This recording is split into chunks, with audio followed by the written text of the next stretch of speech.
আপনাদের সামনে একটা ছোট বাচ্চা যেটা আমি তুলে ধরবো।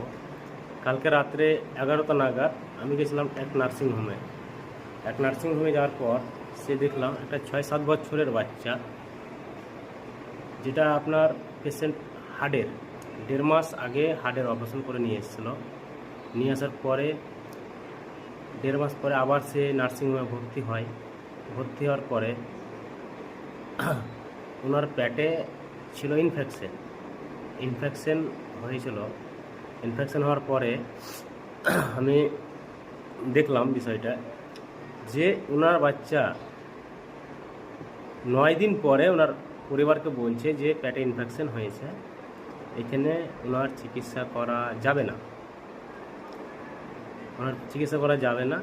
তো 9 দিন পরে ওনার পরিবারের চোখে পানি ঢেলে ছেলেটাকে বের করে দিল। তার কাছ থেকে হাতিয়ে নিল 2 লক্ষ টাকা। 2 লক্ষ টাকা নেওয়ার সে যাই হোক, টাকাটা বিষয় নয়, ওনার পরিবার যেহেতু ওনার পিছনে খরচ করছে, কিন্তু একটা বাচ্চা ছেলেকে 9 দিনের জন্য ইনফেকশন হয়েছে এবং 9 দিন ওনার নার্সিংহোমে রেখেছে। তো এটা তো ওনার ডাক্তারবাবুকে বলা উচিত ছিল যে আমাদের এখানে চিকিৎসা হবে না, আপনারা ব্যবস্থা করেন বা নিয়ে চলে যান। 9 দিন পরে এই কথাটা বলছে যে ইনফেকশন হয়ে গেছে।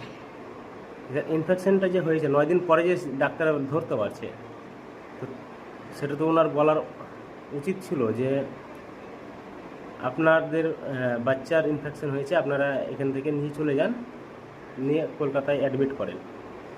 এটা না করে 9 দিন রেখেছে বাচ্চাটাকে। আর ওষুধ জাতীয় যা খরচ হয়, নার্সিংহোমের খরচটা আপনারা জানেন যে কত পরিমিত হয় বা কত হয়। ওনার বাচ্চাটাকে বের করে দেওয়ার পরে 2 লক্ষ টাকা নেওয়ার পরে এটা আপনার সেই ছেলেটা চলে গেলো কলকাতা পিজি। আমাকে খুব খারাপ লাগলো বিষয়টা। পরিবার হাঁ হাঁ করে কাঁদছে। 1.5 মাস আগে হার্টের অপারেশন করে নিয়ে এসছে, প্লাস আজকে আবার ওনাকে পাঠিয়ে দিল কলকাতা।